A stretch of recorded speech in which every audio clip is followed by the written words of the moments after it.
All right, happy Friday. My name is Zami Tinashe Hemingway, and I am your mediator today. You all can refer to me as Zami. Could you please introduce yourself with the name you would like to be referred by? And I like to go with the first person who I see on screen to my right, which is Shaun. Would you be able to introduce yourself, please? Sure, I'm Shaun Robinson. Thank you. And can I call you Shaun or Mr. Robinson? What's your preference? Shaun is great, things. Shaun? Thank you.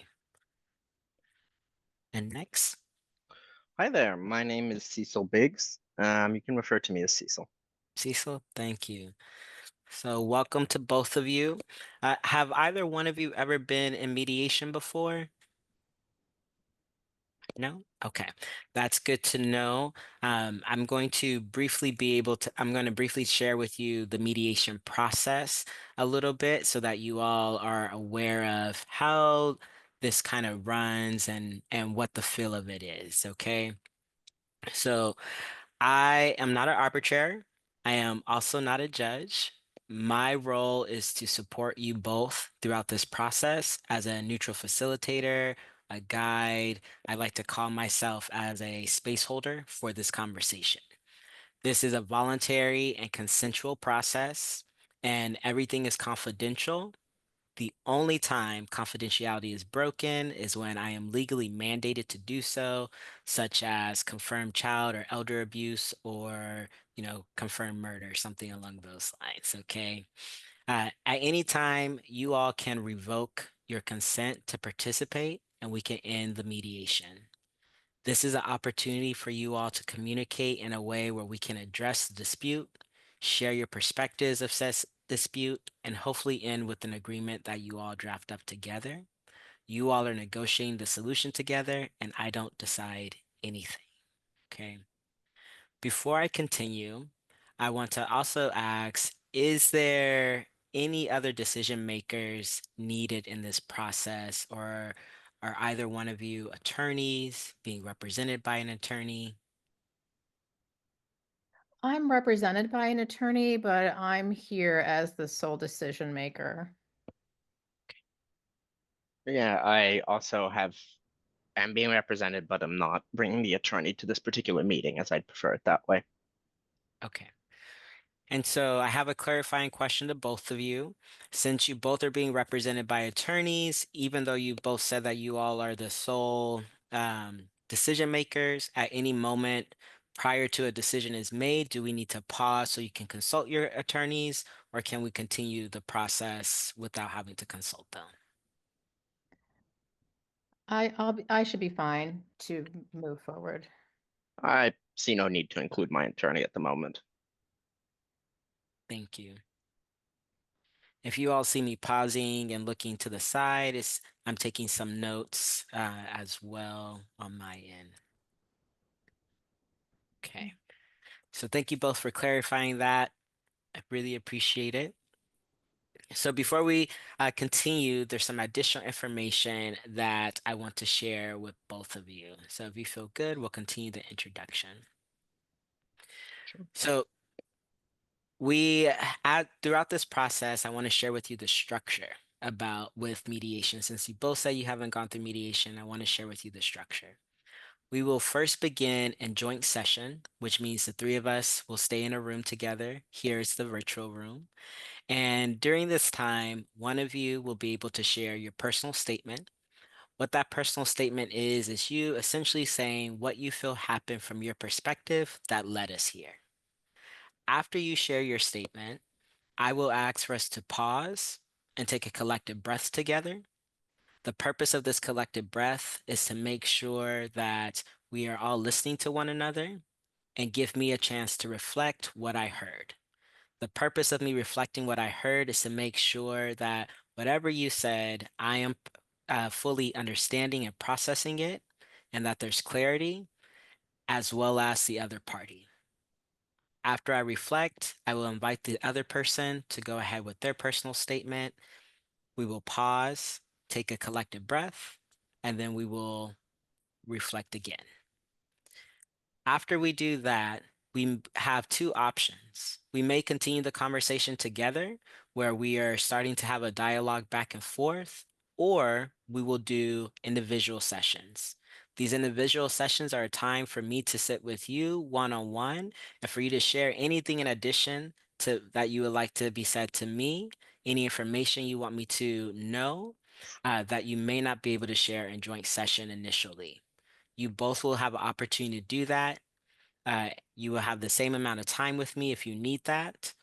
And at any moment, if we are in joint session and you would like to go into individual sessions, you can request that.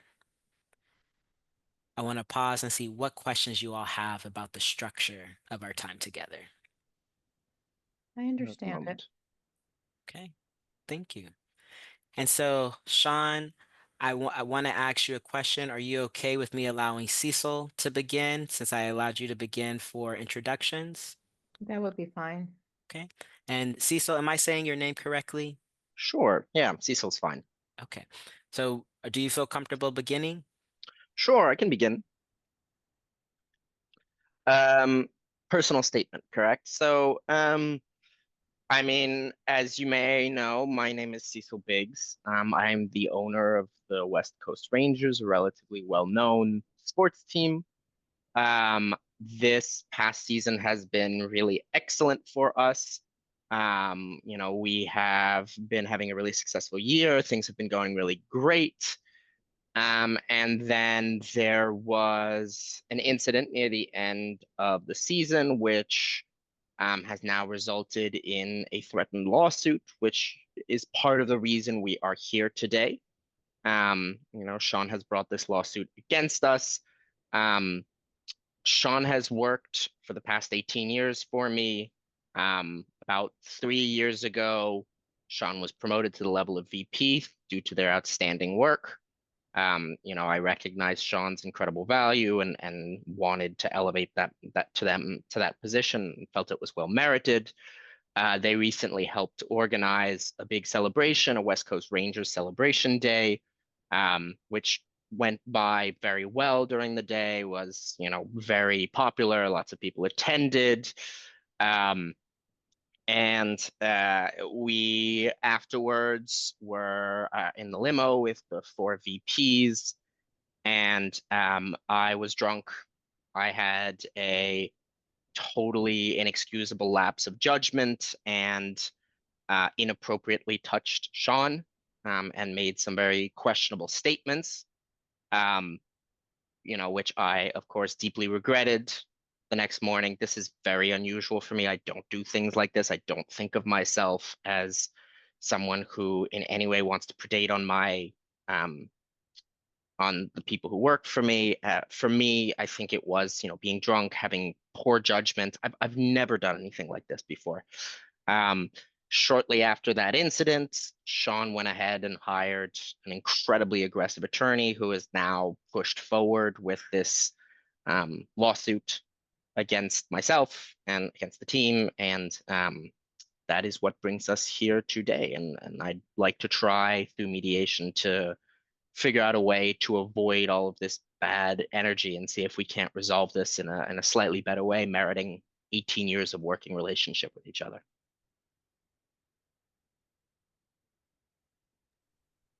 Thank you, Cecil. So at this moment, I'd like to invite you both to take a breath with me at your own pace.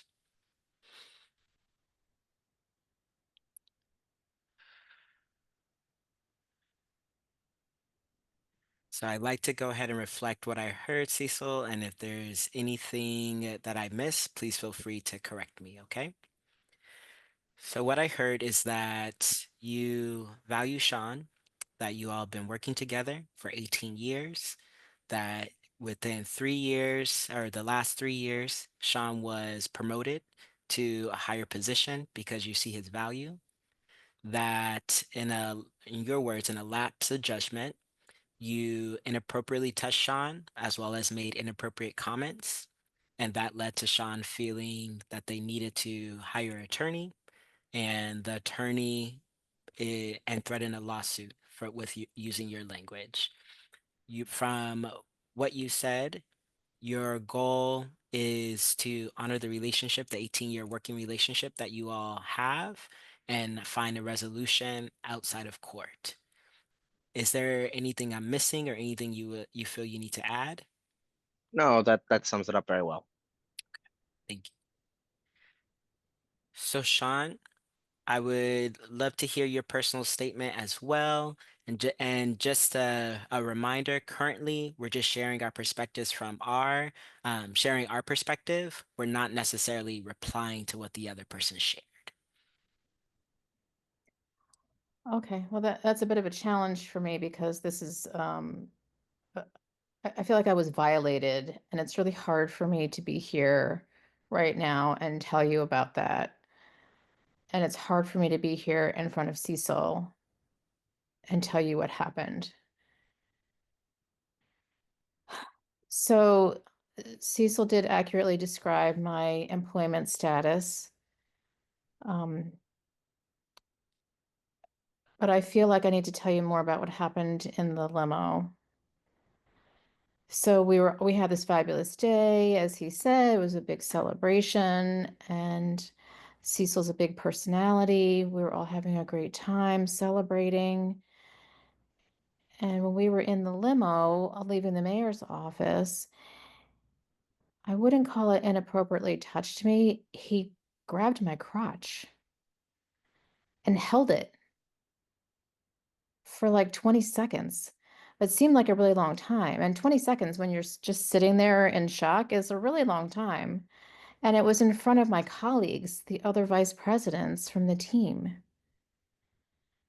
It was incredibly humiliating. And I didn't decide to file this lawsuit. I felt like I had to stick up for myself. I felt like I had no choice. And I do this at great personal expense to myself. I'm not sure I'll ever get a job again. So I guess that's all I want to share right now. Thank you, Shaun. So I want to invite us to take a collective breath again.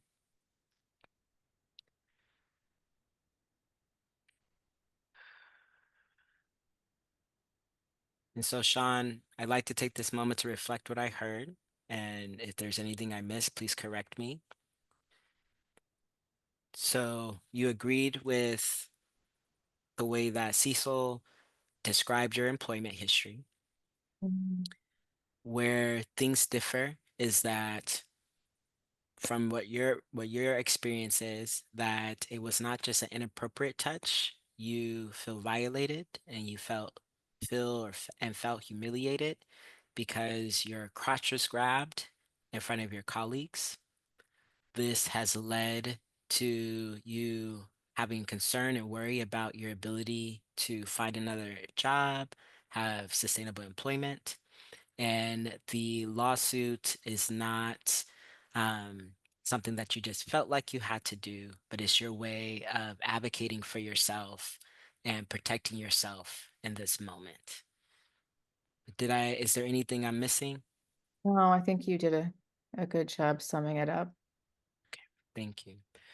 So at this moment, because I also want to acknowledge that Shaun, you shared that this is very difficult for you, particularly being in front of Mhm, Cecil. So mhm. I want to acknowledge that was said. And I like for us to pause and move into individual sessions. I feel that this will allow for Shaun, you to be able to share a little bit more with me and for us to find a way for us to be together in a joint session with a little more ease. So do you both consent to us moving to a joint individual sessions? Sure. Right.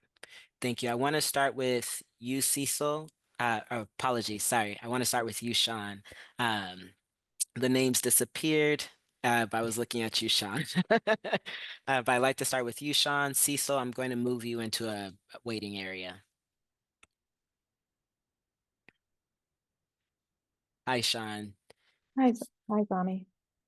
So I first want to thank you for beginning your personal statement in the joint session and also saying what you need in that moment and sharing how difficult it is to be in front of Cecil. That directness allows me to know how to facilitate the conversation for both of you. And as open and honest as you can be, it allows for the process to move more smoothly. So I want to thank you for that. Okay. Um, During this time, Shaun, I really would love for you, or would love to invite you to say more, particularly anything that you didn't feel like you could say in the joint session that would be able to support this process. I guess my biggest concern right now is, outside of the humiliation, my biggest concern is I have a family to support. And I know bringing this lawsuit really has threatened my career with them. It's done. And this was like a huge milestone for me. This was a big dream of mine. With this fabulous team. We're wildly successful. I was the vice president. And now what? I can't stay. And, I'm 48 years old. I'm like, getting towards the end of my career. And where am I going to be able to get another job? Especially, we're trying to keep this out of the public eye. That's really important to me. How do I explain my departure from this team? I feel like I'm not going to be looked at favorably. So I'm really concerned about how to provide for my family.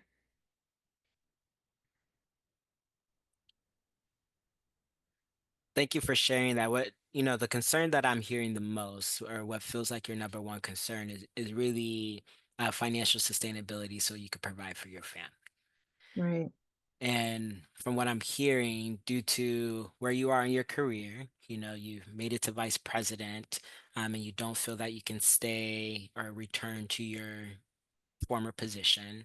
Um, you're wondering, how am I going to essentially be able to continue my lifestyle, take care of my family, and get another job at equal or greater title?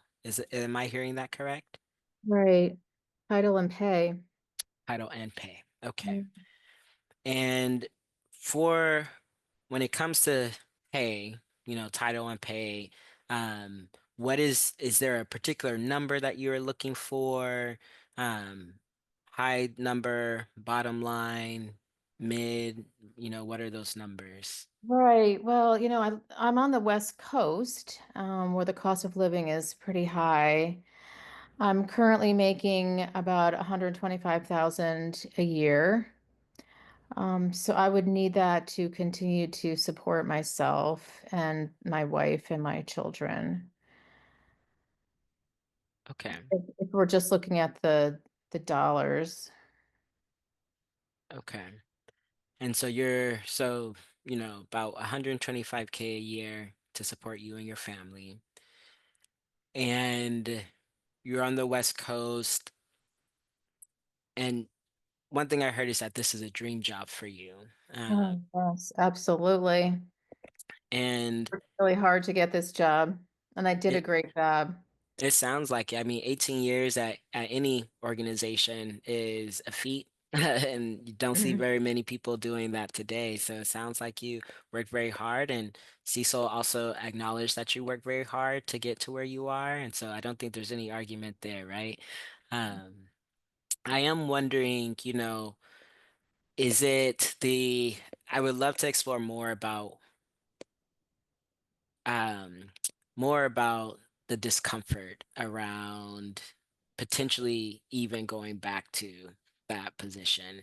Is it because you would engage with Cecil often? Is it, yes, Well, I report directly to Cecil. mhm. Um, when is this going to happen again? I mean, he says he's sorry, but quite frankly, what he said to me in that limo that day was, "I've been wanting to do this for years." that's a little creepy, and it doesn't give me any comfort that it's not going to happen again. Okay. And is that the feeling of not being assured that this will never happen again and having to report directly to Cecil, is that like the precipice of not being able to continue in that work Well, environment? I don't think Cecil wants me to continue in this environment.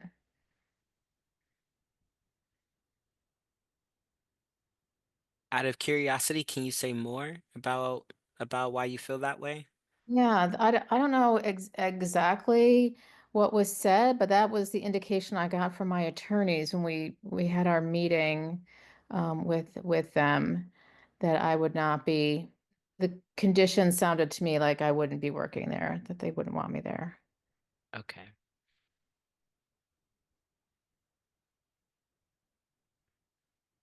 I'm just pausing to process to make sure I fully understand.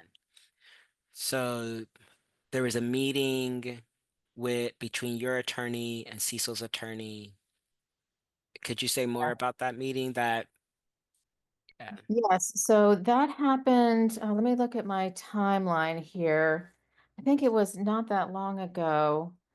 Um, And well, when I first hired, I hired that sexual harassment attorney. And very recently, he met with Cecil's attorneys, and we were trying to work out some sort of agreement and ensuring that this wouldn't go public. So, kind of like a behind the scenes, let's keep this quiet.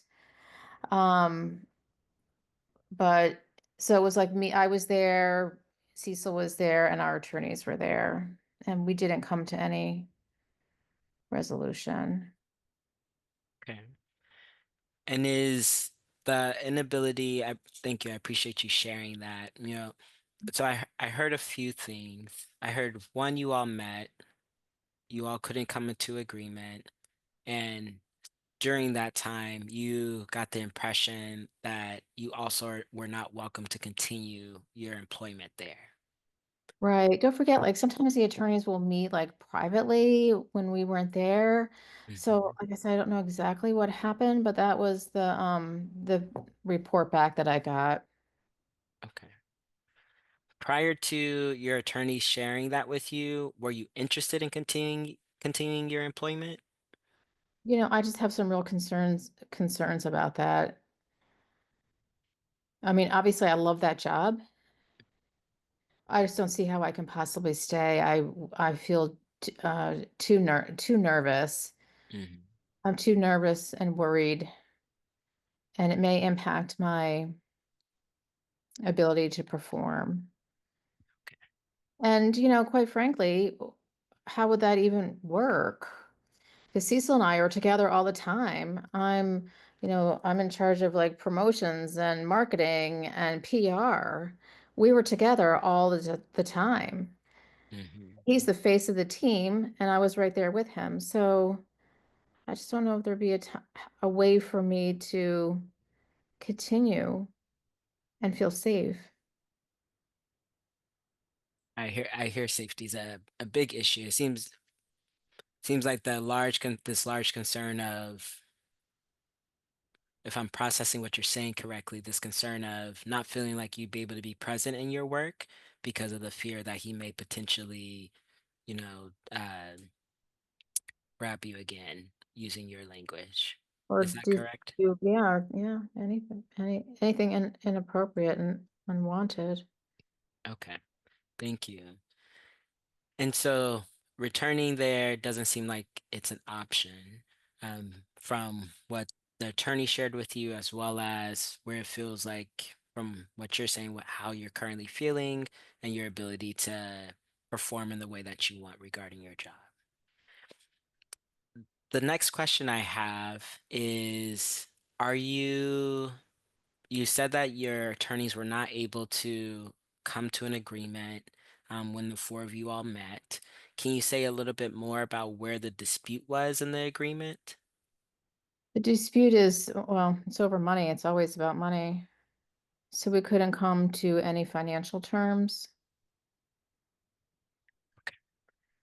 And is it a particular dollar amount that you are looking that will allow you to want to agree that they were not willing to make, or can you say more about what are the money terms around it? Well, as I sit here today, I'm really looking for $2 million as a payout in early retirement that will allow me to cover what I would have earned, as well as the earning power of those earnings over so many years. I have 17 years left till I'm retiring at 60, if I retire at 65, or if I would have retired at 65. So I need to make up for that. Plus, again, like any earning power of any of those savings. Okay. And is that your hard number, not willing to negotiate away from that number? I just want to understand the firmness of that.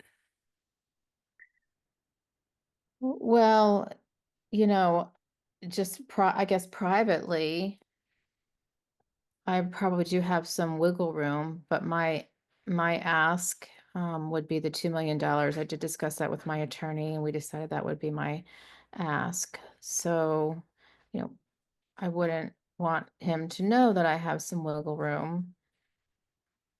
Okay. So 2 million is what you're asking. That's the Mm. number that feels most equitable, is what I'm hearing you say. Right. However, you're willing to have some wiggle room, but you do not want Cecil to know that as of right now. Right. Okay. Are there other pieces of our conversation that you would like to make sure Cecil does not know that you've shared with me? No, I think no. Okay. And is there more that you would like to share with me? Anything else that you feel is really important that maybe I have not asked you about? No, I think I've covered everything. Okay. So what I'd like to do is I'd like for just you and I to take a breath together, as well. And so if we could pause and we could do that together.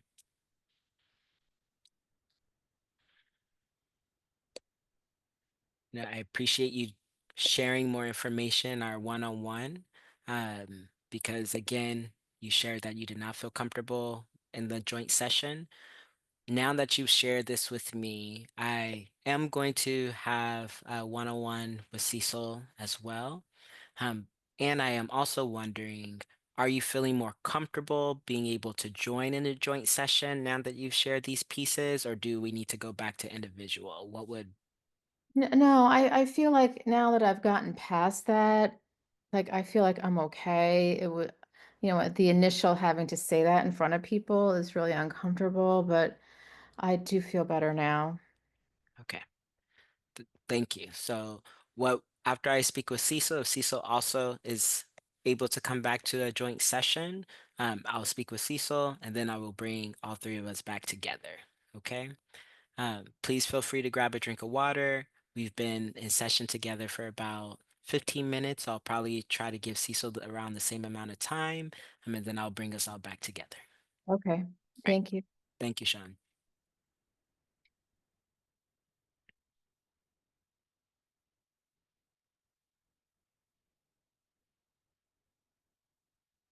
And y'all are ready to bring Cecil back. Okay.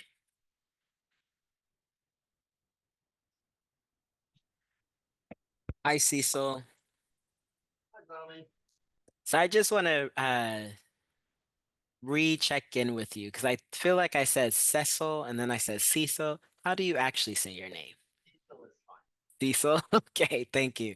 Names are very important, and so I want to be able to honor how to say your name. So, yeah. Yeah. So thank you for allowing me to have those 15 minutes with Shaun, and us being able to check in together. I want to offer you the same amount of time, a minimum 15 minutes. We can go longer if needed as well.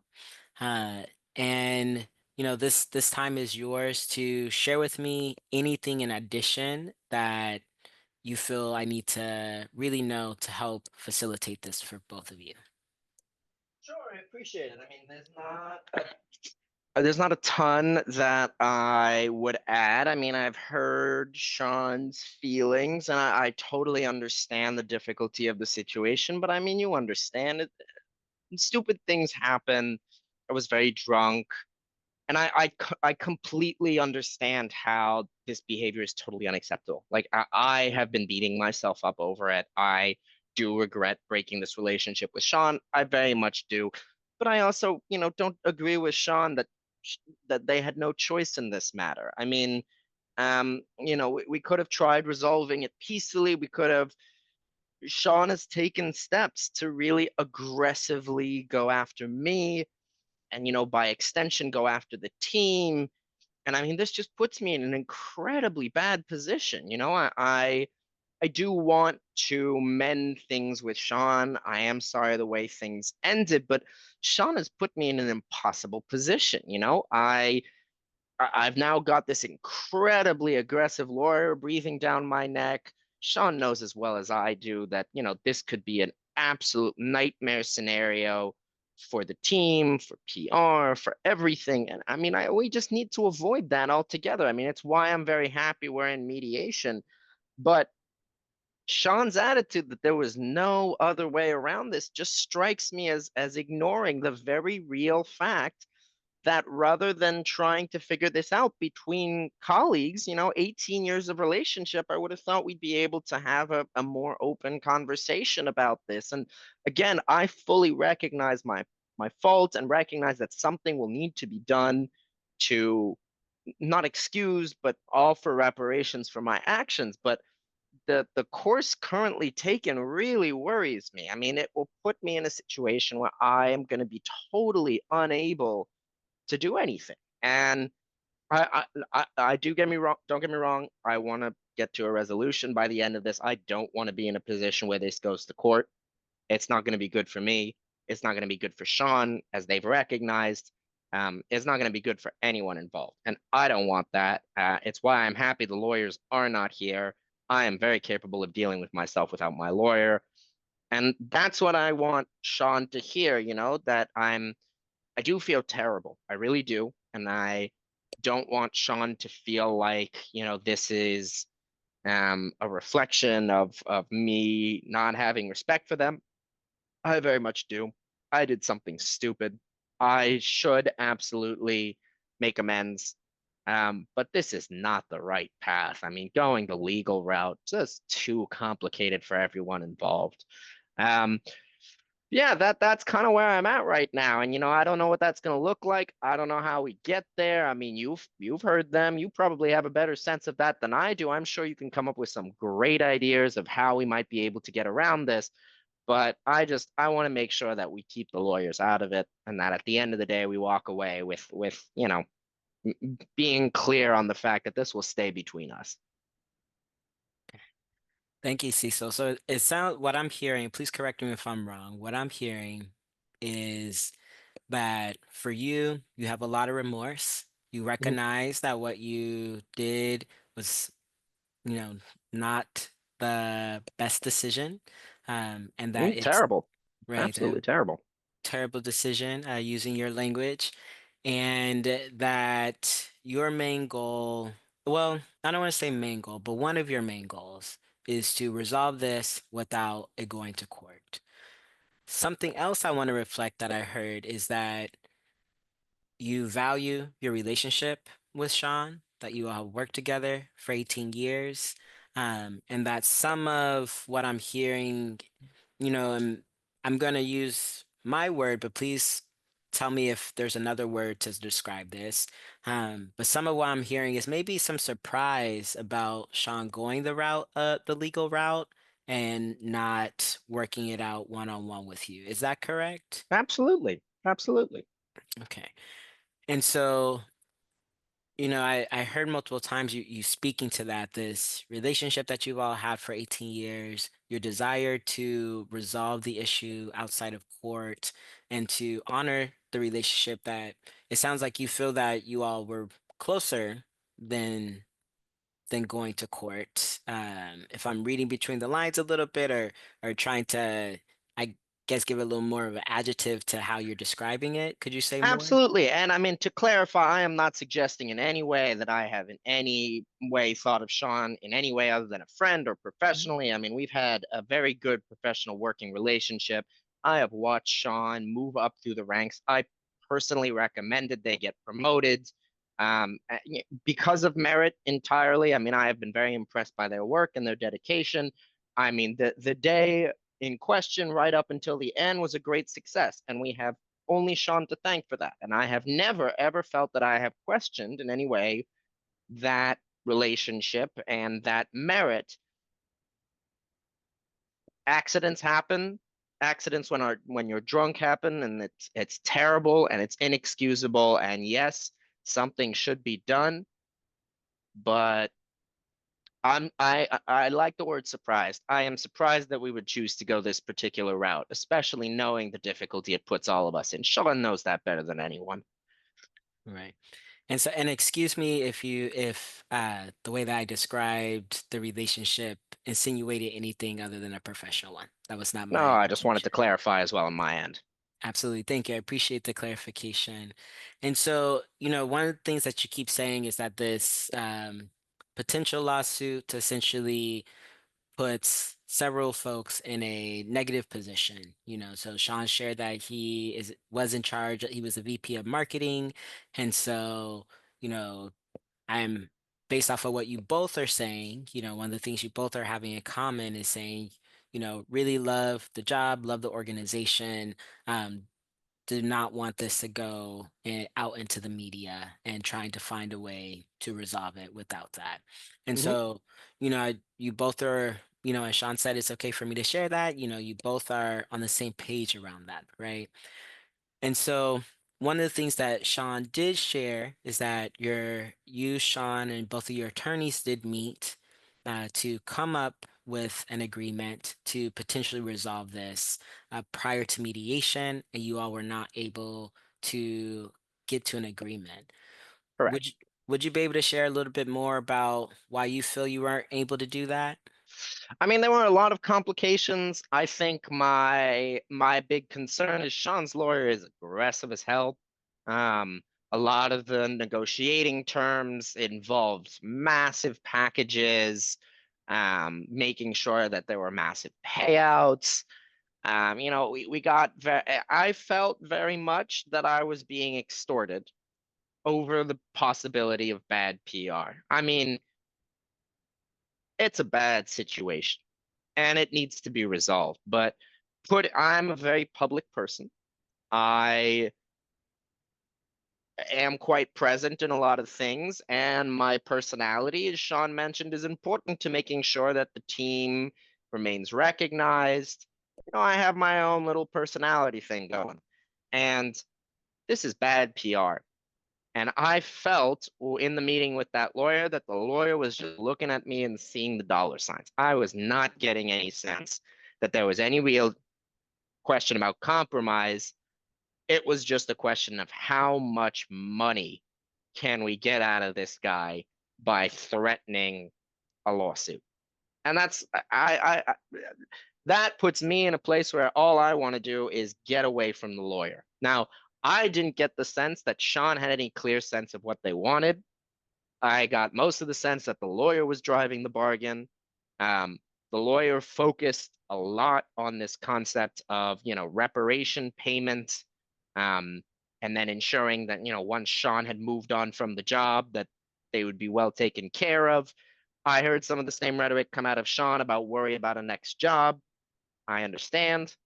But the lawyer really put us in the situation of arguing that it would have to be my personal financial responsibility to deal with Shaun in perpetuity afterwards because of this, and that just feels ridiculous.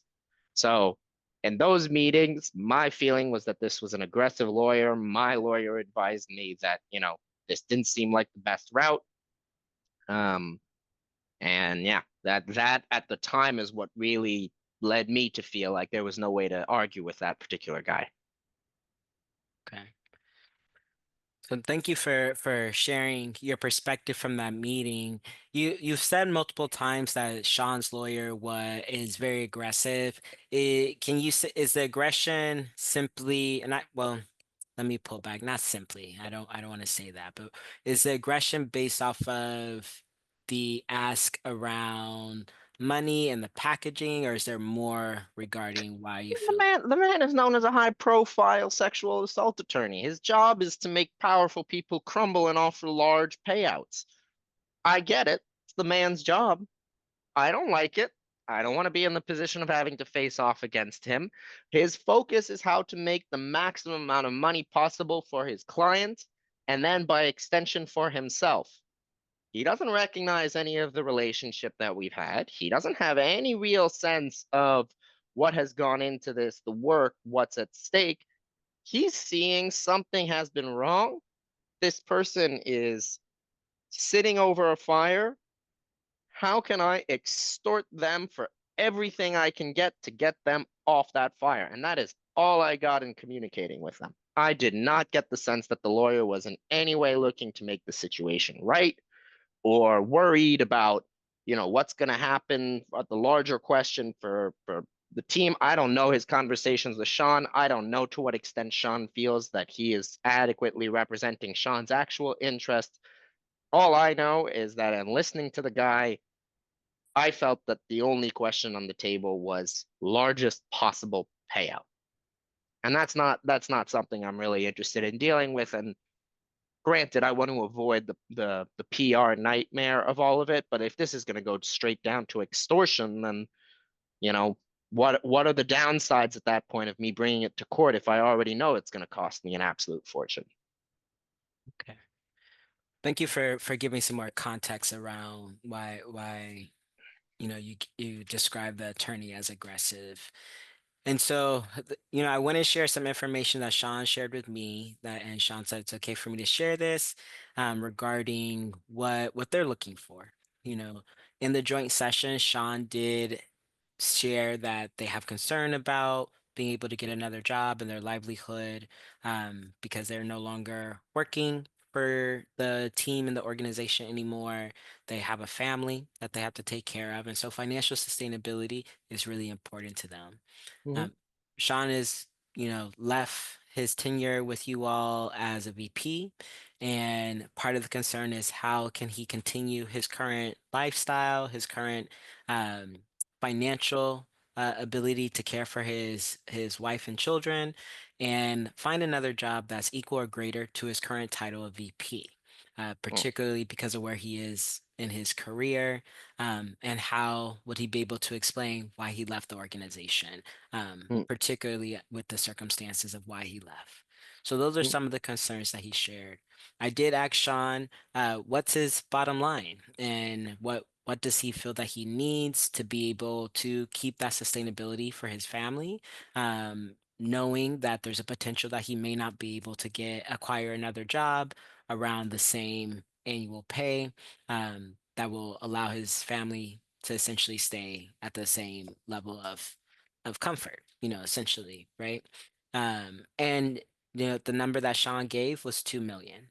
Is that the number that the attorney and you all talked about in that initial meeting as well? Yes, that is the number that the attorney kept yelling at me. That's correct. And so, you know, no attorneys are here. And I hear you saying that you would like to work this out without the attorneys. And so this is what Sean is asking for. How does that I mean, land? let's clarify a few things. I am terribly sorry to hear about Shaun's family. I really am. I My heart goes out to them about the difficulty of all of this. Shaun chose to leave their position at the recommendation of their lawyer because their lawyer made very clear to them that they couldn't move forward with accusing me of sexual assault and working for me at the same time. It raised too many concerns, which I understand and I agree. If you're going to sue your employer, you probably can't be working for the employer anymore, especially in this particular circumstance. Now, granted, I don't know if that's legally correct or not. I am not a lawyer. It is not my problem. I hire an army of them to figure this stuff out. But at the end of the day, this difficulty, while I do understand, is more Shaun's problem than mine. At the end of the day, Shaun has chosen to leave their post. to make this whole legal deal out of it. And again, is putting me in this incredibly difficult situation of having to know that if I don't agree to this money, they can go into some long, protracted legal argument. And they're using that and the amount of damage it would do to me, to my family, to my brand, to my players as a way of trying to extort me for this amount of money. Now, as I made clear to the lawyer, and as I'll make clear to you, I am happy to discuss if some kind of payment needs to happen.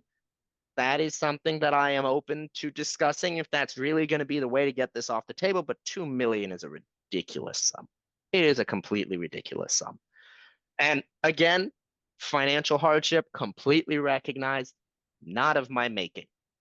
You can't use that against me. I did not choose to fire Shaun.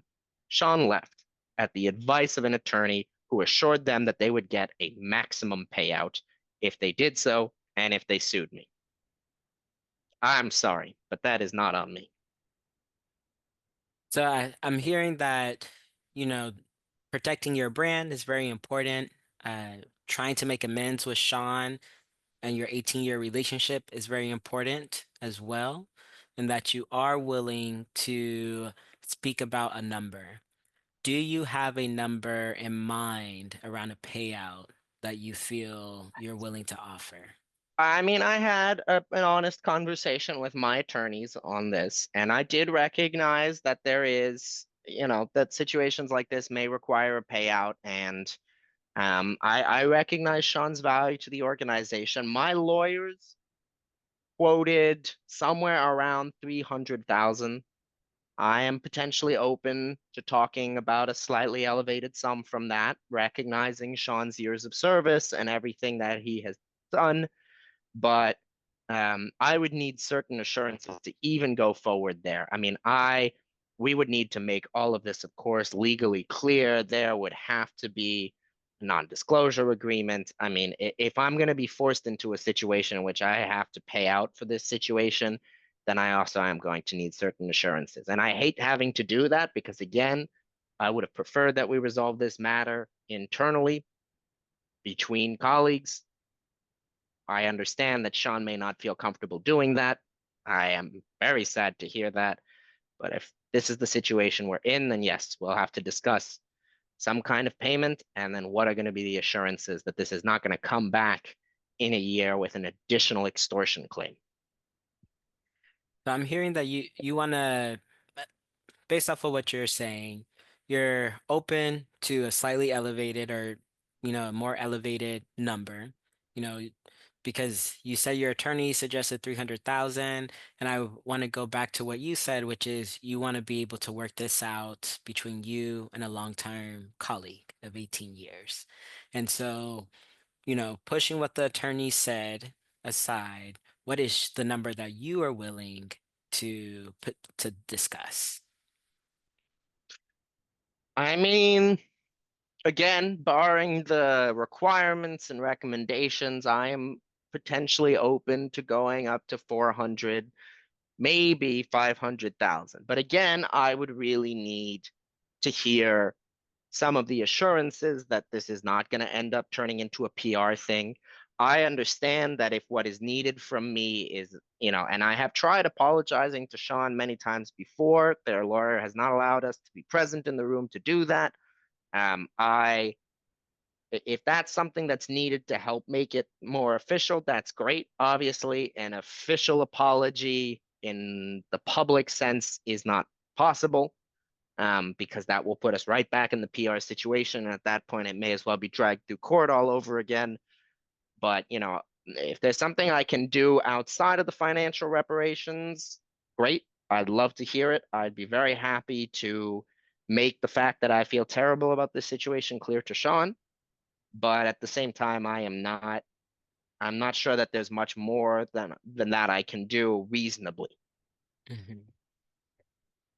Thank you. And so I I appreciate you sharing that. I also have another question I'd like to explore with you. Go ahead. You said a little while ago that you did not choose for Shaun to leave, to end their employment, that Shaun's lawyer recommended that. And so am I hearing correctly that you would have been okay with Shaun continuing on payroll? I think that we could have had that discussion had we been able to deal with this problem internally. Um, there might have been that possibility. I received a termination letter. I don't know if it was written, it was clearly written by a lawyer, but it made clear that Shaun was leaving their job. And the lawsuit followed shortly after. My lawyers advised me that that kind of made sense that, Shaun would decide to leave their position to then launch this lawsuit. Had we been able to discuss this internally, that's a possibility. Now I'm not so sure. Shaun has threatened the brand, threatened the organization, threatened this lawsuit. I would have to have a very serious um, think about what would need to happen to make sure that I am comfortable having Shaun back. And some of that may need to be figuring out, how do I express my contrition in such a way that I can rely on Shaun not turning around in 6 months and saying, I'm going to, sue over this all over again. I'm not sure what that looks like. I do value Shaun. I found that they were excellent at their work. That is the bottom line as far as I am concerned. Shaun was an excellent employee, no questions there. I would be lucky to have someone like that continuing on as VP. We're in a situation where it seems that things are a little past, and I might be wrong, but the lawyer has advised Shaun to quit their job and sue me. What we do now, we have to see. Appreciate you clarifying that. I also, so Shaun's work was VP of marketing. And so much of Shaun's work, was it virtual? Did it require Shaun to be in the office every day? Or say if you were imagining that position now, does the person have to be located in the office every day, have to Shaun be doesn't need to supervised be by present you? every day. Marketing VPs have to be present at public events, and I am the face of the company. It is impossible not to be present with me at those events. Uh, no matter how you look at it, no matter how you cut it, there is a certain amount of direct interaction with me that will happen in public spaces. After that, no, I don't necessarily need my VPs present 24/7. I find that it's good for team cohesion if I can see my VPs and talk to my VPs and make sure that they're able to communicate with each other. Whether or not that has to happen in person is not necessary. But after that, the VP must communicate with all of our external stakeholders, people I work with, people I talk with. And then, yes, at public functions, I need that person present. They help run things. I'm there to be present. Communication needs to happen. Okay. And so with that information, thinking about, your we're looking at a couple of potential options based off of what you just shared. So one option that you shared is that you're willing to negotiate a higher amount of money with Shaun, and a part of that means an NDA, is some sort of legal assurance that Shaun will not sue later on down the line. So that's the first option that you posed. The second option that you talked through a little bit just now is that potentially Shaun could have their job back. They work virtually. They mostly communicate with the VPs. And at public events where there are several people around, you all may have some interactions just because of the nature of Shaun's work and needing to make sure that he's able to execute the in-person events. But outside of those public in-person events, you and Shaun don't necessarily have to have very much direct one-on-one interactions. Is that what I'm hearing as a potential second option? I mean, the way you have stated it sounds fine. What you're suggesting seems like a good possibility. I think, um, if we were to proceed with that option, the obvious questions would be, I don't even know if Shaun is open to this. I am sure that Shaun has had conversations with their attorney where their attorney has made quite clear what is and is not expected. And as I've told you, I am expecting that that attorney will recommend against this because that would mean a lower payout for Shaun. There's no money involved if Shaun takes their job back other than whatever they've been paid for their time. So if that is genuinely something that could be discussed, I am fine with some version of this in which Shaun, if they need to be more remote and needs to be less present with me in non-public settings. I understand that. I respect that. I have heard Shaun's concerns about feeling violated in my presence. I don't want that for them.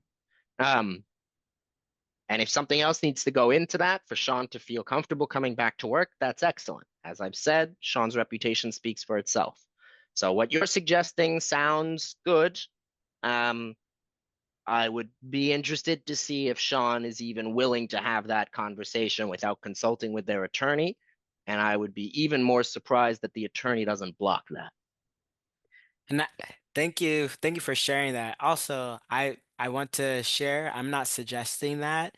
I'm just listening off of what you're saying as we were talking. It seems like there are a few options that were being workshopped, right? Or potentially workshopped. Because from what you said, you did not want Shaun to leave, that he does an excellent job, and that his work ethic, and the effectiveness of his work speaks for himself. And so you did not want to lose this employee. And so is that correct? Yes, I mean, again, this is all theoretical. Shaun has told me that they've already left. So as far as I'm concerned, Shaun no longer works for me. So Mhm. in this scenario you're presenting, I have rehired Shaun. My argument is that Shaun is an excellent employee. I would be lucky to find someone who is as effective as they are and who has the same knowledge of the organization. In the scenario you're talking about, you're suggesting if Shaun states that what they would like is to come back to the job, I am very willing to entertain that proposal and very willing to see where we can go um, in order to facilitate that happening. And some of the things that I've heard make sense to me. If having Shaun take on a slightly different role, I have no problem with the quality of Shaun's work. But all of that right now is theoretical, since Shaun has already quit. So, yes, nothing is formal because we haven't publicized anything given the sensitivity of this entire situation. But if Shaun were genuinely to tell me that this is part of something that they're considering, I can absolutely talk about what would be the next steps for that. Okay. Thank you. So I'm going to pause here unless there's anything else you'd like to say. Nothing else at this time. I appreciate you listening. Okay. I appreciate you sharing. And I'm wondering, is there, out of everything that you shared, is there anything you would like for me to not share with Shaun? No, I'm quite I mean, I would prefer you not to share the specific sums that I'm necessarily willing to go up to. I'd like to hear what Shaun is thinking. You can share that 400 number. I think if we were going to go any higher, it would need to be a more frank discussion between us about, what's going to go on in there, what's going to be entailed. My lawyers have recommended I go no higher than 400. 500 is what I'm personally willing to do, despite the advice of my lawyers, depending on how things go. Okay. Thank you. So I'm going to uh, follow up with Shaun before I bring us back to a joint session. And so I'm going to go ahead and move you into the room and bring Shaun back. That's our time. Do you want me to bring Shaun back, Francis? Sorry. Let's see. I mean, I can give you a few more minutes. What do you Okay. think? What do you prefer? You are the mediator here. I would like to keep going a little bit more, and then this would definitely be a two-part mediation. Mhm. So you want to go a little bit more in a caucus, or you want everybody here? No, in a caucus. I want to speak with Shaun. Okay.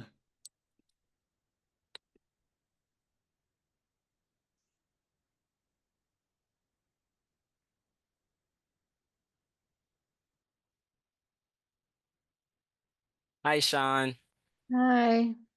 So thank you for your patience. I know I said that when I was finished with Cecil that all of us would come back together. I was with Cecil a little bit longer than I was with you, and I wanted to take this opportunity to circle back to you and give you a little more one-on-one time to share a little bit about what we discussed before we go back into the joint session. Does that work for you? Okay. Okay. So we were able to explore a couple of options, and I one of the options that we discussed, we did talk about the number. I did share the number that your bottom line, which Mhm. was the 2 mil. I did not share that you had wiggle room around that, like you requested. Um, and I asked Cecil about his number as well. Like you stated like you shared with me, those numbers were not in alignment. And so while we were discussing the numbers, one thing that Cecil really did express was that he felt that it was a loss of you leaving the organization. And that he agreed with you around you doing exceptional work. You work very hard to have that VP position, and that the team and organization are very lucky, and we're very lucky to have you in your effectiveness in your job. When we were talking about that, I was exploring with him what's the makeup of your job? Does your job actually require you to be in the office? Does it actually require you to regularly work with Cecil, etc.? And one of the things that came out of that conversation is that no, your job doesn't necessarily require you to work with him regularly in the same way that it did before, right? One of the things that you were saying is the hesitancy of you working at that organization was the day-to-day interaction with Cecil and how that would impact your effectiveness. Am I restating that correctly? Okay.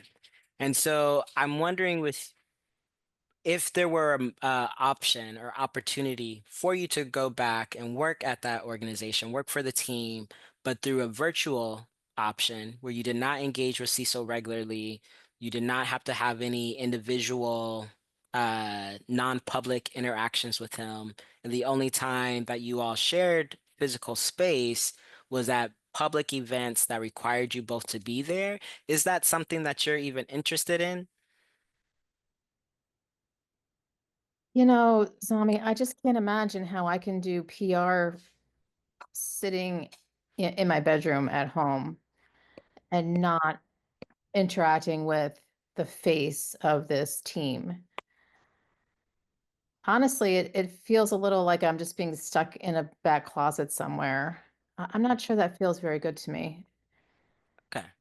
Okay, I just want to explore that option to see if that was something that you would even consider um, as well. So Mhm. what we're going to do next, unless do you have any additional questions for me? No, I No? don't think so. Okay.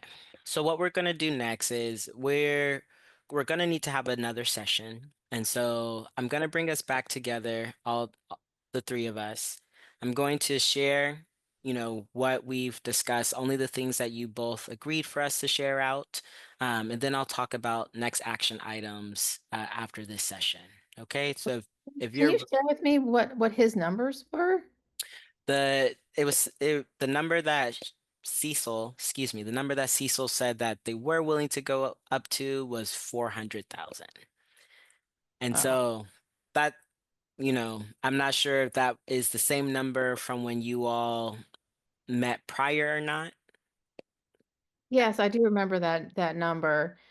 I think Cecil needs to understand that right now this is being kept very quiet, but it doesn't have to remain quiet. Mhm. I think there's a risk to him of me going public. So it didn't come anywhere near my $2 million. And it sounds like he's offering to put me in a back closet somewhere. So I hear that, that number is significantly lower, and that the potential option of returning to work in a more virtual way so that you all don't have to have that direct interaction feels like you're being pushed aside. Mhm. And so we don't have to explore that option, right? That was just something that we were discussing while I was learning more about the functions and ins and outs of your position. Because one thing that Cecil said is that very much valued you as an employee and your 18 years of work. And one of the things that you said is that this is a dream job for you and you love that work for the past 18 years, right? So it was just exploring what are some potential options where maybe you can continue in your dream job, but it doesn't seem like that's an option that fits, and that's okay. The two of you, along with me facilitating, will figure out, how to move forward uh, in our next session. But right now, if you feel okay, I'd like to bring us back together, the three of us as a joint session, and then close us out and plan for our next session. Does that work? It does, and I guess I'm happy that you did try to find some way to keep me on, but I'm sitting here right now just very frustrated over this 400,000 number. That's where we were before. It's not anywhere close to what I asked for, and I've agreed to keep this very private. So I'm a little upset right now. Well, would you mind before we go into the joint session, us taking a breath together to help kind of reground in it, and then, when we come back, we'll do our closing. Okay. Does that work? Okay. So let's just take a deep breath together.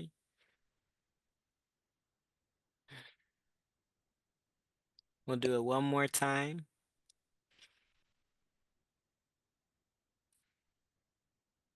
Okay. So I appreciate you doing that with me.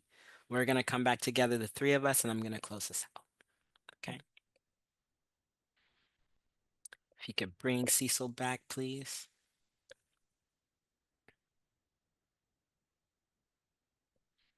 Hi, Cecil. So welcome back. So I'd like to summarize together and what our next action items will look like. Does that sound good, Cecil? Sure. Awesome. Thank you. So I just went and had sessions with both of you. I heard what both of your bottom lines are.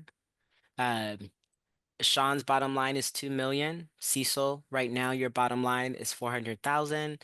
We all together know that those numbers are not in alignment. And so currently there's no agreement that's being made. With that said, I do want to uplift some things that you both said are very important and you both acknowledge. Some of the things that you both acknowledge is that Shaun is an exceptional worker and employee, worked for the company for 18 years, did an exceptional job, and really loved the work that they did. Things that you both acknowledge is that you would like to come to a resolution that doesn't necessarily lead to going to court and does not necessarily lead to it being public. We all know that that is not the route that we have to go, but that is the preferred route from what I heard from Cecil as well as you, Shaun, that the preference is to not allow this to go to the media and come up with an agreement together. Today, we were not able to do that, and that's okay, right?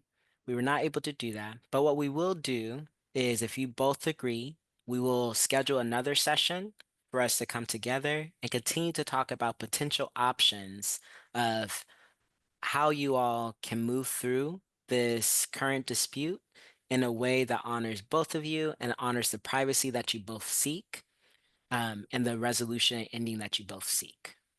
So do you both agree to end here and us schedule another session to where we can continue the conversation and the two of you can work together to come up with a resolution?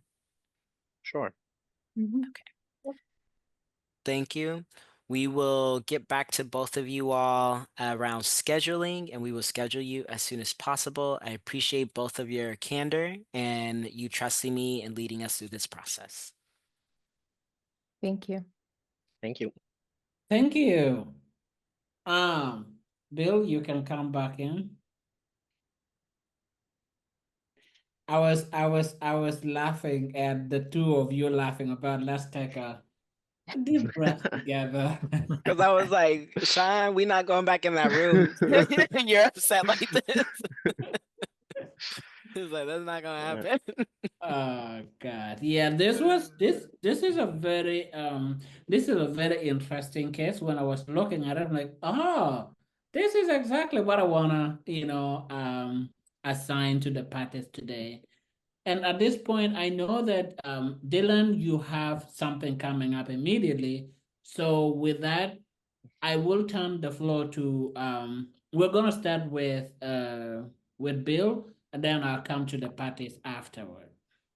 Yeah, okay. Well, thank you. I know this setup is a difficult mediation because we're talking about items that really, up front needed an attorney. So kind of the mediation goes on, and then kept referring back where I still need the attorney. So some of it, that's a difficult situation, and I understand that. Um, so, in these situations here, and you've all done a great job, and thank you. So I just my input or my style, and I don't know if this, is because by design or whatever, but it's more of the transformative approach in this case, especially when it involves something as personal as this. So, and it's a very difficult subject. So kind of, so let me just go back, and what that does is that involves, the reflection, and the reflection should can often be focused on what you really need to do is feel the heat of that reflection.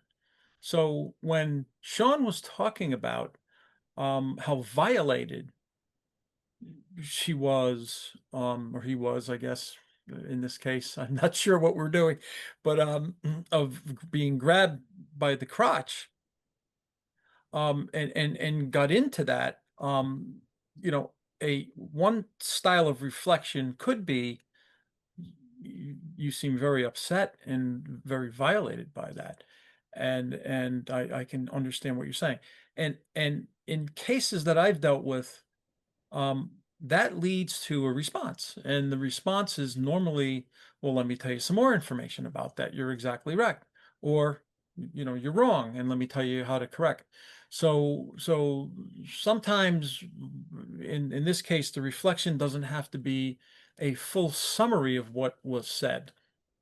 More focused on the emotion so that the heat could come out, and you can feel that. The items with, taking a breath and all those things are really good, but I think that sometimes breaks the conversation. So when you're focusing on let's take a breath and pause, or the idea of going into the separate rooms, okay, that's a decision that the participants could make, may be able to make. Not necessarily, and I know Zami, you did a great job, but I mean, up front, setting the structure, this is how it's going to go. The structure is how the two participants want it to be. Okay, it's their mediation.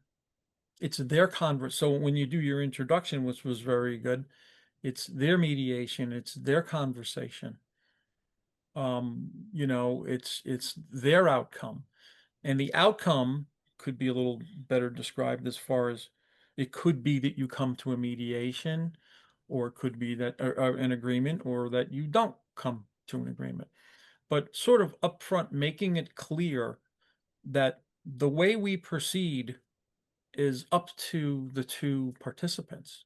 It's up to the two people in question so that they can come to their own agreement.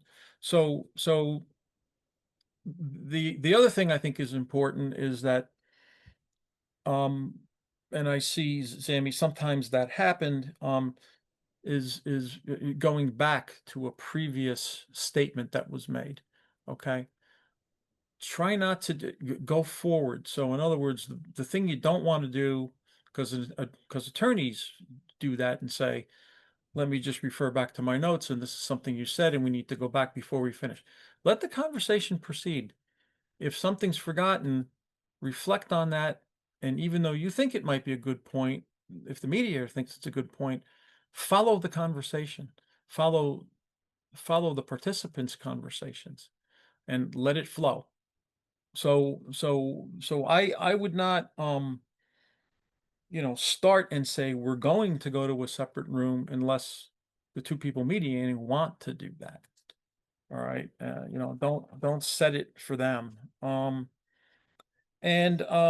that theme kind of came through, and it was, I think it may have come to maybe more consensus if you stayed in the room up front. I mean, I don't know. It's just one of those things. So maybe that's the way your process works there, or your style.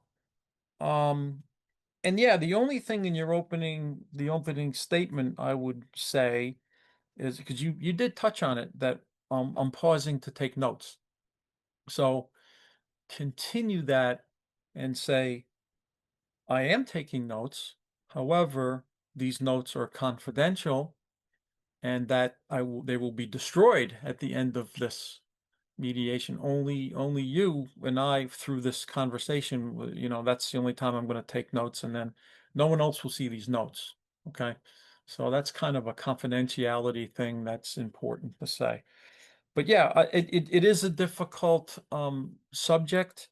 I mean, I tend in these cases, the only thing and I described to Francis one time, there was a case in Poughkeepsie City Court, and these two people came in and they were ready to, I had to get the court officer had to come in because they were ready to fight each other. And so I looked at the docket, and the docket said $300 was the issue, or was the total charge, the total amount being sought.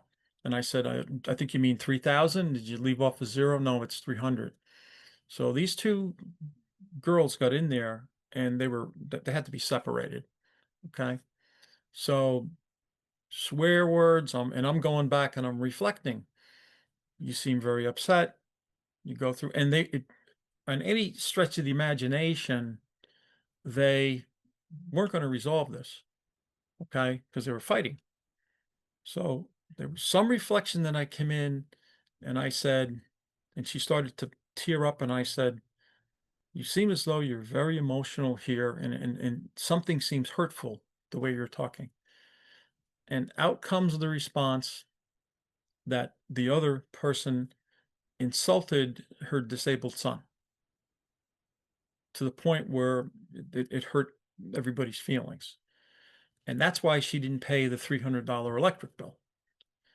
And so once that came out of this emotion, because here there's a lot of emotion, once that simple case, one of the famous things that I always refer to, then the tears started. I had a box of Kleenex.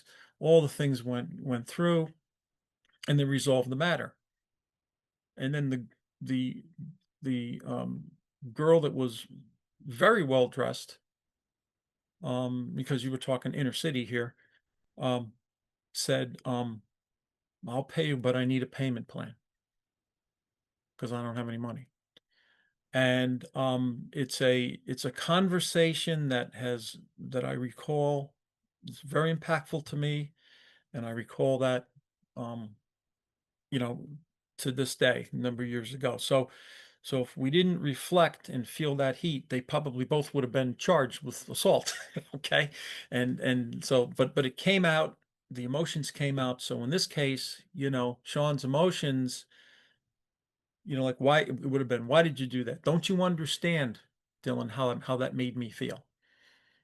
And then you would hear that, and and something you didn't hear before. So that tends to lead to resolution sometimes. So that's my input. But great job, everyone. I think it's wonderful what you're doing. So thank you. Of course. Thank you. Yeah, absolutely agree with you that this was a very difficult case because there are a lot of things involved in this case. It's not just about Right. money, you know. And I think Zami did amazing job in at least progressing the conversation from where parties were to where they stopped. And since we are running tight on time, I'm gonna give Dylan the floor to, reflect on, according to you as a party, how do you feel the mediation went? What questions do you have for Zami? And after you, we will turn back to Caroline, and then Zami will come back, and I will conclude at the end. Sure. I thought you did a great job, Zami. I really appreciated the introduction. It was very meticulous. I mean, I'd reflect what Bill said about the notes. I think that was the only moment where I, as a party, was like, oh my God, if he's taking notes and I'm worried about PR stuff, what will happen with those notes? But I think everything else was really clear. I did feel you did a very good job at laying out the process, making quite clear what could happen, what your role was. So I didn't leave any of that feeling uncertain. I think that was very well done. I do think you did a very good job maintaining the flow of conversation and moving from interests to, beginning to think about what are the possible solutions here, where are we at, what's going on. Because we did fully breakout rooms, I don't know your conversations with Carolyn, so I don't know to what extent that was successful or not. I know what I was getting.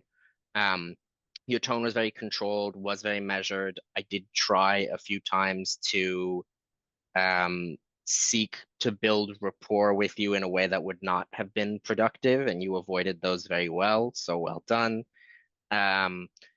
I think the things that I would probably look at is I would reflect a little bit as well on what Bill said. It was interesting to me that after we'd done the opening statements and Carolyn had said, I feel really uncomfortable being here, you immediately were like, okay, well, I recognize that. And now what I want to do is I want to go into separate breakout rooms and I want to be one-on-one with Carolyn. I think I read it as I'm going to go shelter this person now from this conversation and put a pause on things. So my immediate reaction there was kind of like, okay, he's giving in to this. Like, I don't think it was a negative, but I remember my immediate feelings being like, rather than having this conversation, we're now sheltering this, where I think Cecil would have probably wanted to keep going and, air out more stuff. But again, I think that's specific to Cecil.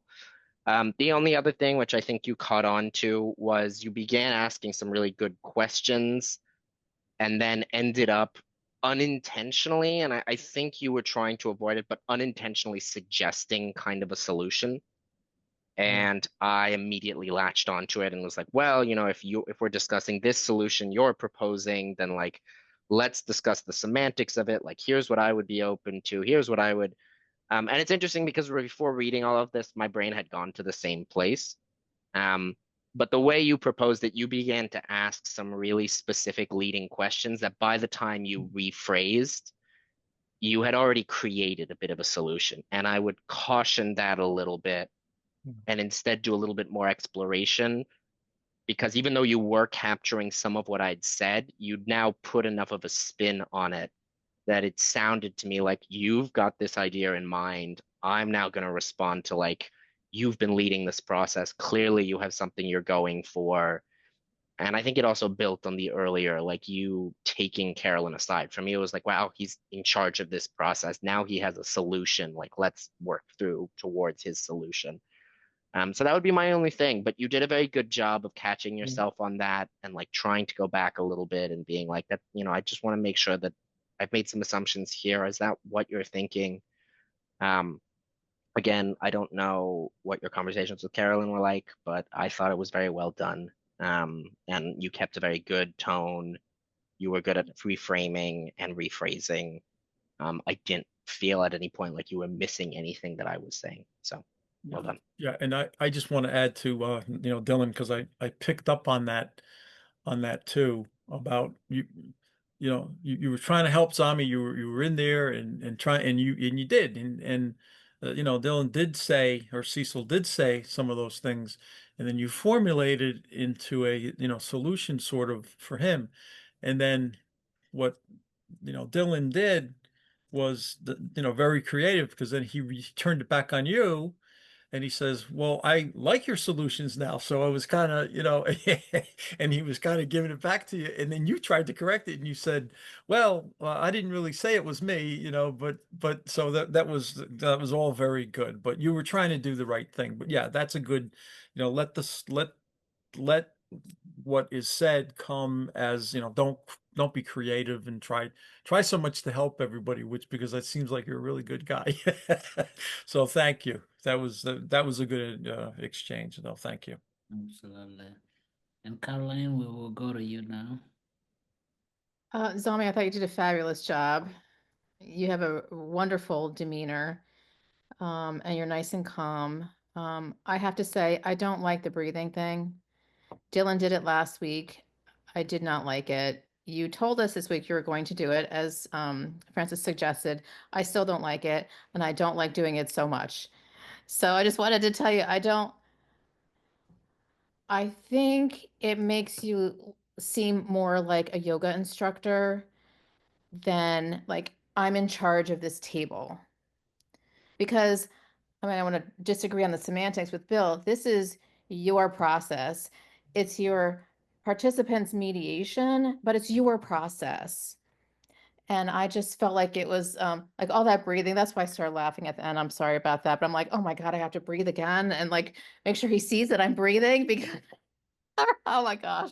So I got a little like caught up, and I don't know if it's an age thing for me, but yeah, I didn't like that. Um, I don't like that so much. But I want to go back to what the feedback you just received about, and I think I know what you're talking about, because when I was talking about how I really loved that job and I thought I couldn't go back, but I wasn't really sure. Um, and then you said, and I had written this down, that, okay, so that's not an option for you. And I like, oh, well, I don't know. It depends. I'm thinking to myself, maybe if there were some circumstances, if the cards aligned, I wouldn't want to just let it go. So it sounds to me like you appropriately wanted to investigate that a little bit. I don't know. I wasn't in that conversation. But if that's what happened, I think that was the right thing to do. And maybe it was just a different way would have been better. I don't know because I wasn't there. But I thought you should have left that door open and explored that a little bit.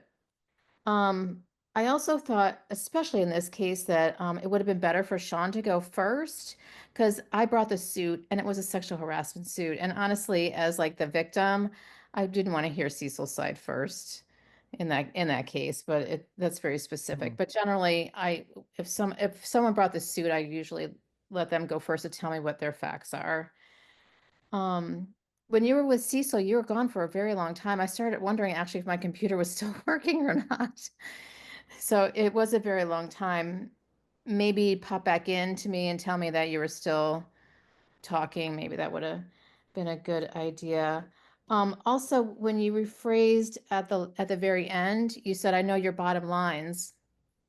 Those actually weren't our bottom lines. They were just proposals. So I would just be careful, because then I thought, oh, well, that's his bottom line. There's nowhere to move. Forget it. Now I'm thinking about going to the press. So yeah, just, I would be careful, because it wasn't my bottom line. And I always assume everything is a proposal until they actually tell me it's the bottom line. Then I need to make sure it's really clear it's the bottom line. Um, and just about the pausing, I try to use pauses to my advantage. If I want to like break the tension, or somebody's like trying to go backwards, then I'll use something to break that. And it's usually like an interruption. If I'm in person, you can drop your pen, you can move things around, you can try to break that somehow. So I would just think about how the start and stop, because you do want things to keep moving. Um, but I thought that I really liked your introduction. I thought it was clear and comprehensive. And again, I love your demeanor, and I love how it was clear to me that you were listening carefully, and I liked that. That's right. Yeah. Yeah. Yeah, and that's right, Carol. You really did. And I want to say about the approach that I tend to be more in this type of case a transformative approach because I want to get because you know you're all sitting here, the lawyers aren't here, we understand what the lawsuit is and all that, but I want to bring out what the anger is and what the reason why it might happen and why somebody is insulted because you know you could know that the suit's there, but you want to kind of get the feeling out of how insulted I am and what this caused and then so that both parties can understand your position. Um, when I'm involved with an eviction case, which is directed by the judge in Maui Circuit Court, the judge will come back at the end of the month and look at how many cases came to agreement and how many cases were not, and then I'm evaluated on how good I am. Okay, so that has a structure. That comes in where I say we're going to do 1, 2, 3, 4, 5. So every case potentially can be adjusted. But even in those cases, I tend to introduce just like you did, Zami, to say everyone will have an opportunity to be heard, no matter what. And then once you say that, then people who aren't used to that, their eyes light up and they're willing to talk. And then from there it could go to a facilitative or whatever, depending on where we're headed. Because I'm actually, in some of these eviction cases, I do what we were talking about is I come up with suggestions and I say, can you do this? Can you do that? What about this? Can you waive late fees? And actually come out and suggest. And that's different. And it's hard to go from there and then come back and do a transformative thing. But it really depends, in my case, what the contract is. Okay. So great job, Jamie. Absolutely. And building on what actually all of you have said up to this point, what I have realized is or learned during, my time I've spent mediating is that actually every mediation itself require a unique or different approach. Every mediation is different and every party is also different. For example, some parties will really love to spend time and calm themselves down and will appreciate a mediator who will guide them Right. in calming themselves down. That might not be true for party B, right? So you as a mediator, you're not just only learning what will work in the mediation itself, but you're also learning what will work for each and every party present. Right. And Francis, that's kind of something that you get a feel for as you go into it and as you're moving through it, or when you read the information ahead of time, do you kind of formulate a plan? Mm-hmm. So in absolute um, transparency, for me, whenever I receive the case, I will really I would read that case, but also I do a research about the people itself, you know. Mm. So I have a better understanding of the issue and the people before coming into the mediation.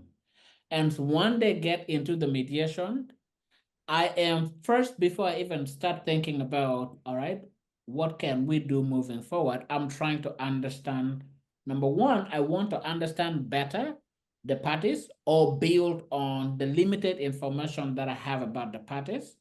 And number two, once I have that understanding of the parties, that will help me in guiding the mediation process at the very early stage of the mediation, you know. So that's for me what I would do. Yeah. I mean, that's a very good question, Carolyn, is that I in most of my cases they're court matters. Now, if it's a ninth, judicial district case, that's a little different story because now you're talking about a Supreme Court thing, and you're talking about answering directly to an administrative judge, and that's a whole different, so you have to know what you're going into, because that's a mediation in New York where the first hour and a half is free, then you can bill out whatever your rate is, and then you have to submit to your administrative coach, who's an attorney, and then that goes right up to the judge who reviews that. So you really gotta, that's a different process. But and I've done it both ways, but in most of the cases, like let's just use the example of me going to court in the city of Poughkeepsie. You go to the court clerk, and there's all these dockets. They say, here's the one that are from mediation, and you sit down and you're there a half an early. I find myself, if I read those, if I go through and read all these details, and in the ones for the mediation, for the evictions, there's all kinds of court cases, evictions, and I start reading through that. My focus tends to be more on the documents and the details. Um, I want, so I've stopped reading all that stuff because I want to come in and set the tone and let people know that I'm here to listen. I mean, I basically skim it over, but I know it, and I want them to come out and start talking about their case. And once I focus on their feelings and their and what happened, it all kind of folds in. And so that by not reading it, unbelievably, they've been much more successful. With the exception of the Supreme Court cases where if you don't read it, you're probably going to get thrown out. So that's a different ball game. I mean, that's been my experience anyway. Interesting. And Zami, we're gonna come back to you now. Hey, Zami. Hey, yeah, thank you for the feedback. Yeah, there were the things that you all pointed out are things that I also caught while I was doing it. I'll admit I meant to have you go first, Shaun slash Caroline. Is it Caroline? Okay. I meant to have you go first, but I said it wrong, and after I looked to the side, I was like, that's not how I meant to do it. And so uh so so yeah, no, I meant to have Shaun go first. By glance, I was like, oh no, those weren't, I said the wrong name. But then I was like, I'm just gonna go with it instead of being like, oh, you already started, but I actually meant to do this thing. I was like, let me just go with it. Um, I, upon reflection, yes, I could have asked Shaun after his opening statement if he felt comfortable continuing in the joint session. Um, I felt that that would have made me look biased by doing that though. But I would like, for me, social worker, mental health background, if someone says that they are not feeling comfortable, and when you said that, you were also shaking, and so I was like, body language also tells me, and I don't know if you were shaking on purpose or not, but you were also shaking. So I was like, body language says that this is not a psychologically safe environment for them right now. And so instead, I rather risk being seen as slightly biased to make sure that the other party has psychological safety for us to actually continue this process, as opposed to feeling like having this person feel like they have no choice and then pushing through, and that potentially lead to psychological damage and derailing the process. And so it's a risk, and based Risk off either of the way. body link, sorry, go ahead. Like a risk either way. I felt like for me in my role, you did the absolute right thing. I told you how uncomfortable I was talking about it, and I thought it was the right thing. Yeah, so I appreciate that, but yeah, for me I was like, well, I rather be able to gauge the psychological safety of the process and make sure that this person can go through this process, as opposed to having them do that. Because part of what I was trying to do was get to a place where I was like, okay, is Shaun in a place where Shaun can fully say to Cecil the impact? And Shaun was not there in the beginning, and based off of saying I don't feel comfortable going disclosing this or saying this right now, I was like, Shaun's not going to be able to do that right now, and I don't know Shaun well enough or Cecil well enough to see if I could actually facilitate that process, because we didn't have pre-mediation meetings. So because of that, I was like, okay, let me suss this out. But I see your point, and that was a risk I was willing to take in this moment to make sure the other party was grounded enough to actually go through the mediation. Uh, you did do a great job tripping me up, Dylan, because I was like, no, and in my mind I was like, yes, like the question that could have been asked is there or is there a way that you can see Shaun working at the company still? Right. And went that route because the reason why I did ask is because Shaun kept saying, "This is my dream job." Well, yeah, I thought that wasn't an option for me to continue working there. And so for me, I was like, okay, so Shaun's under impression that this can happen, that this isn't an option. But if it is, and both want to create a resolution outside of a court, is this really an option? Doesn't seem like Shaun wanted to leave his job. And so, like, what's the issue around them actually working together? Oh, it's the face to face. Is there options where you could do your job and it not be face to face? So, but you did trip me up on that. Absolutely. And I was like, how can I get myself out of this?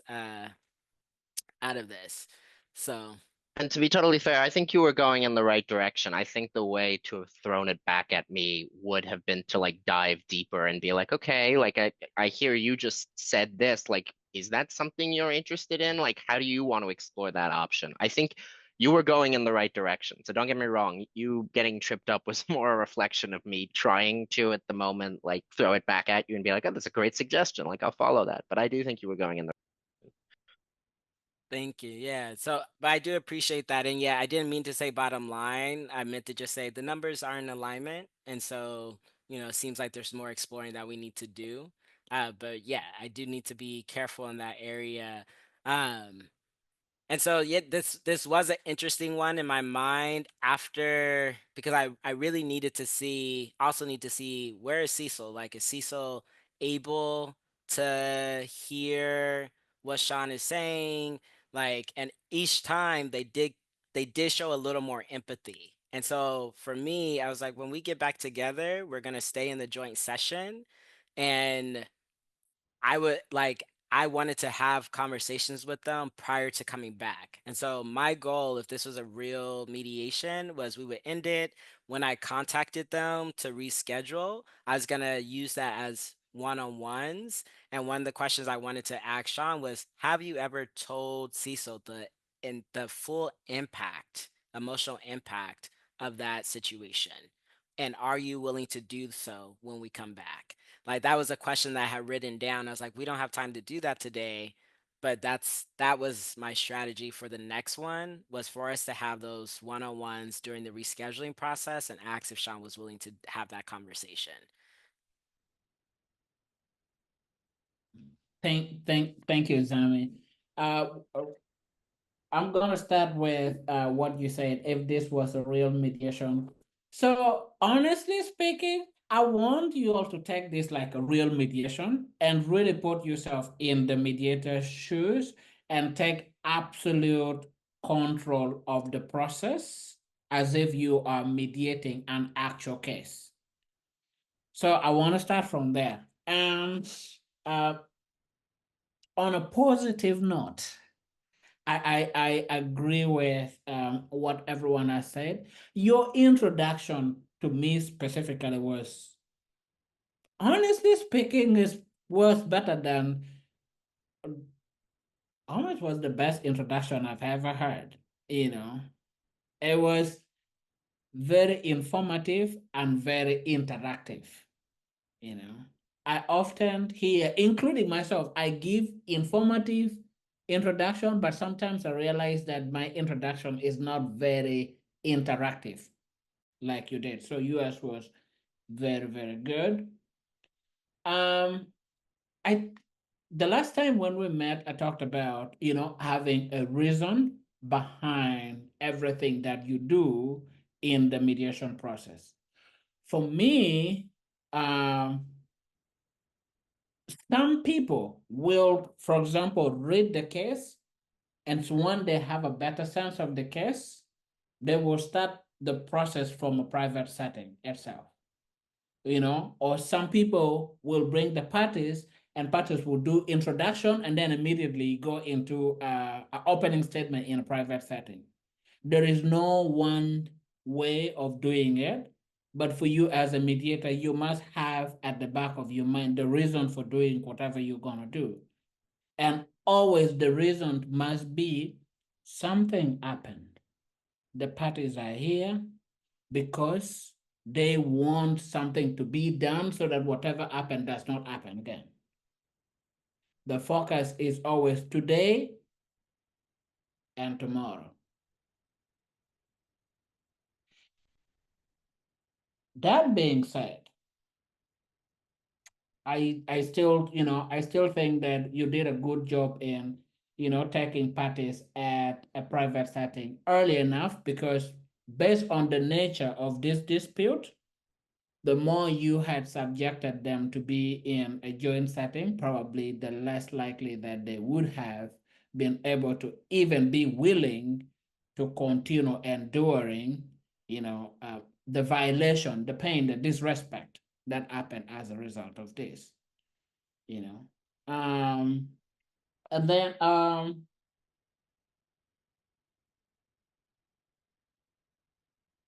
want to talk about the caucus was good. You talked about the double. Did you talk about the double layers of confidentiality in caucus? I didn't go over again. I just said, is there anything you would like for me not to share? Okay. If I remember correctly. Okay. And I don't think parties even notice that. I'm not saying you should talk about the double layers of confidential. I'm not saying you must always start with that, but I'm saying you have to know who parties are, and you have to know whether or not, based on the observation of the parties, you need to give them that assurance before they start delivering any information. Or you need to give them that assurance so that they can feel safe enough to deliver the information that they feel dear to their heart. And then your questioning was good. However, I would do more on, for me, I'm not this, I don't say don't do close-ended question. I don't say that, but for me, I say open-ended must always come after. I mean, close-ended must always come after an open-ended, And I feel like for today, you raise a lot of close-ended questions as opposed to an open-ended question. And I feel like maybe if you had done more open-ended, you would have been able to get more from the parties itself. And when I'm formulating or when I'm asking my questioning, I don't really, for example, I don't even talk about why I'm asking. Like you said, out of curiosity, I don't even talk about that, So just ask the questions, and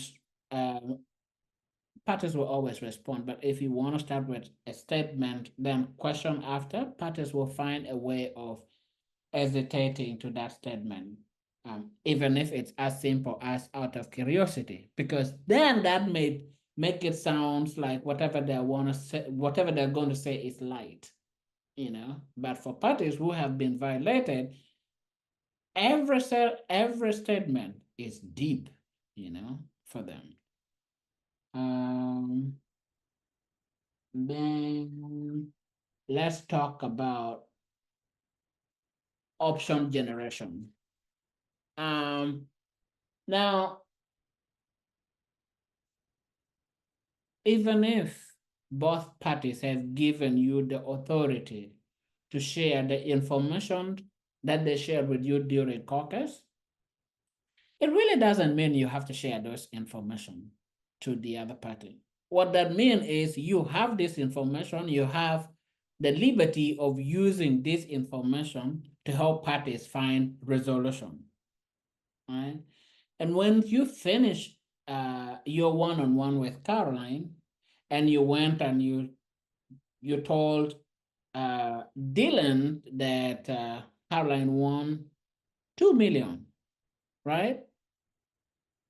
To me, you have really shut down the possibility of expanding the pie with Dylan and immediately started on evaluating option.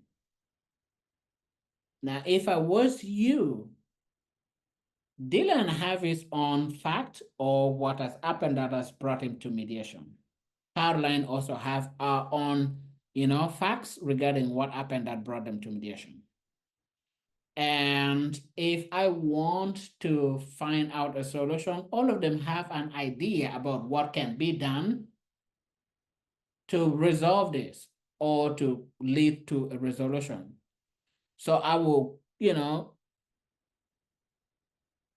lead Caroline in an option generation. Then when I come to Dylan, I'll also give Dylan the opportunity to generate his own options. Now I have the two options, and now I can trade those two options to figure out a common ground.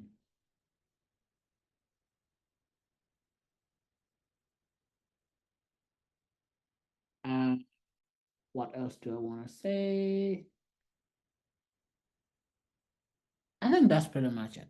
Any question?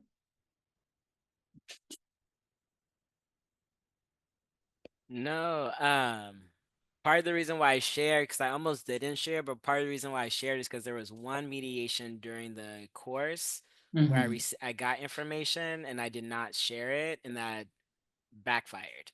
And so even when Caroline asked what was Dylan's number, I almost hesitated, and then I was like, well, she asked, and I did, you know, mention it, so let me go ahead and do it. So yeah, like that's part of it, because like at first I didn't disclose this thing and that backfired in that moment.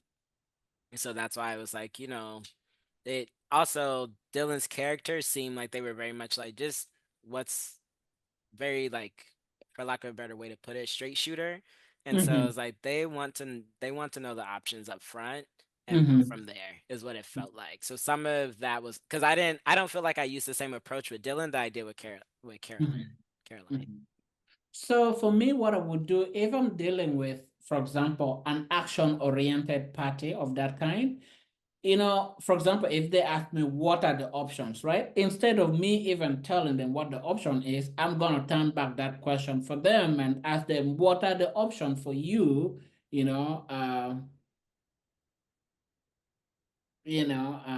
are the options, and then they will start generating their own options.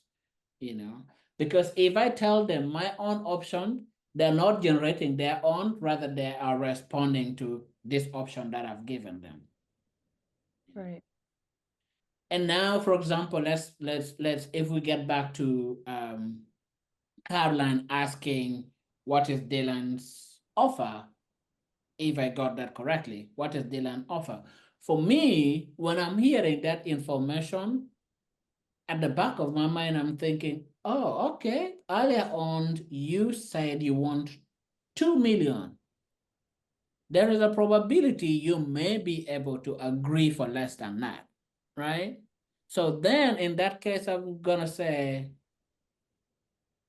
let's assume we can get Dylan to pay 2 million. What are your range of possible solutions? Then Carol will say, I could do this, I could do this, I could do this, I could do this. Then I go to Dylan. What are your range, right? So I have the two options, and at that point, I'm trading those two options. Yeah. I also think it would have been helpful to make sure Cecil understood how I got to that number. So maybe when you brought us together, have me explain it, and then that gives him some ideas about how he might move off of his number. Yeah, I wrote that down. That part two would have is explained, but I was looking at the time, so that's what's like in my mind. This is how I would have laid out part two. Laid out Yeah. with first you sharing how it really impacted, and then me seeing how Dylan responded, and then say, these are the numbers that we're working at. This and be like, can you share why you want this number? Can you share, Dylan, why you're at this number? Where can we come together? You know, so I wrote that down. I was like, if I can get there, it's like we're not gonna get there today. But I appreciate you reiterating that because like, okay, so where I was thinking in my mind and trying to get to was correct. I was like, okay. Yeah, you know, I mean, mediation to me is like walking down the step. You know, you will have to like walk, because if you try to rush it or if you try to skip, you may fall down, and if you fall down, you may break your leg, and if you break your leg, you know what I mean? The end result is disaster. So for you as a mediator, really, to be honest, at some point, the satisfaction for the parties is not the outcome itself, but rather the process.